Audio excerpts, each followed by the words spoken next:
Alright, magandang gabi na ho sa lahat natin ng mga viewers Luzon, Visayas at Mindanao all over the world. Welcome naman sa ating panibagong video, panibagong reaction, mga ka-action, mga kakampeng. O eto, gusto ko lang ho na i-share ho ito sa inyo. Kasi ako mismo mga ka-action, mga kakampeng, itila yatang na-surprise o na-shock. Matapos ko ho ito mapanood kay NBI Director Melvin Matibag. So, ang tanong ho natin, bakit noong panahon ni dating Pangulong Duterte, hindi ho ito naimbestigahan? Panahon pa ito ni dating Pangulong Duterte ang kontrobersyal na ito. No? Bakit noon hindi ito naimbestigahan? Bakit ngayon sa panahon ni Pangulong Bongbong Marcos iimbestigahan? 'Di ba? Kaya pasalamat ho tayo kay NBI Director Melvin Matibag. So ngayon mga ka-action, tungkol ho ito sa SEA Games noong 2019. Ngayon, nag-react ho ito si Senator Pia Cayetano na tilang nanggagalaiti, na tilang nagpapanik mood. So eto mga ka-action, mga kakampeng, panoorin ho muna natin.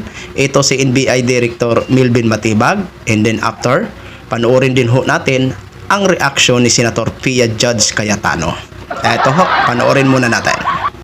Sir, sabi niyo may malaking kasong nakaabang on the SEA Games po na sports complex. So, wait na sir, may possible po ba na na-identify na po kayo, nakakasuhan niyo? Well, we just received information tungkol dun sa pangyayari dun sa PISCO, yung Philippine SEA Games Organizing Committee, no? And we in possession of documents already na meron talagang kailangan investigahan because there are huge amount of money na involved dito.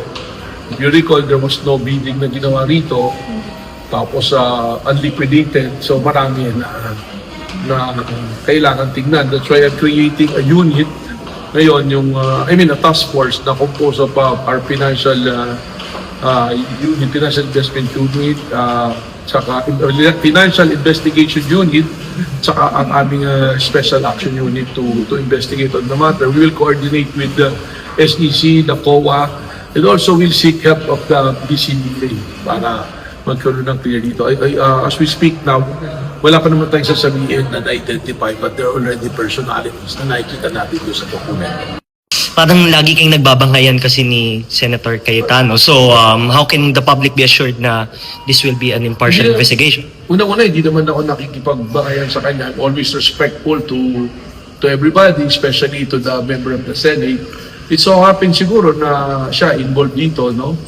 Tayo naman, ang record naman ng NBI, we'll always go where the evidence will lead us, kung ano yung batas, kung ano yung proseso, no? So, kung sa kailangan natin siyang tanungin, we will respectfully ask him to give light to this. And I'm sure si Senator Alan, kung siya kasama rin dito, I'm sure that he will appreciate na may imbestigahan natin dito na maayos.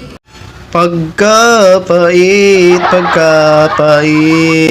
Kaya pala kanina napanood ko ho si Alan Peter Cayetano ang reaction niya tungkol ho dito. Pero sabi niya ho, haharapin niya daw.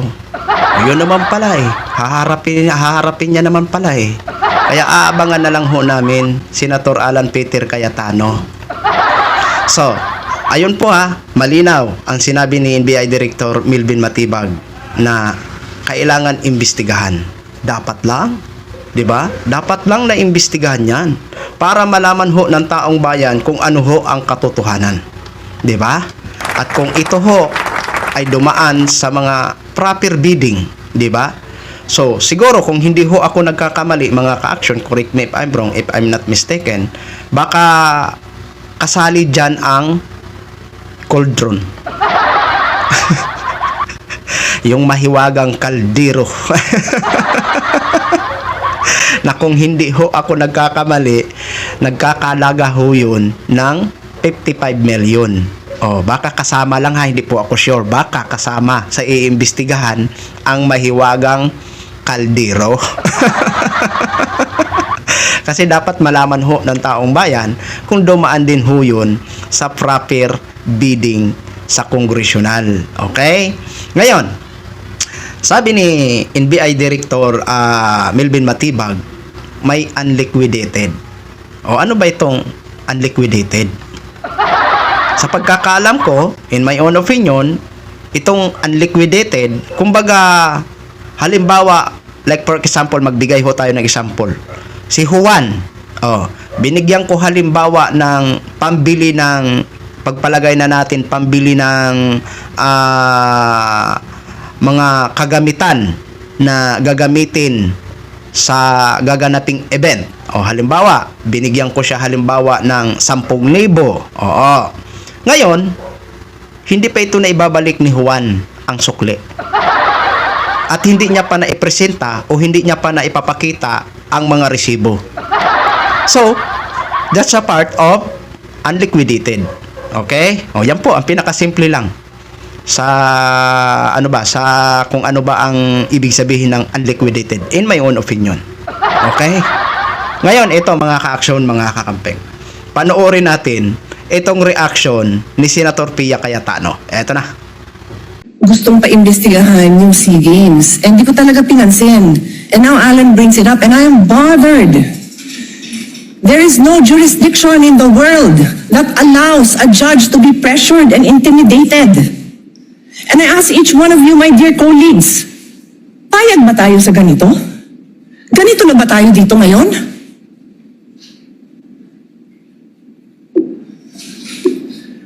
Don't we want a better country for our children? Why would you allow a director who's just called to be a witness next week brag that he's going to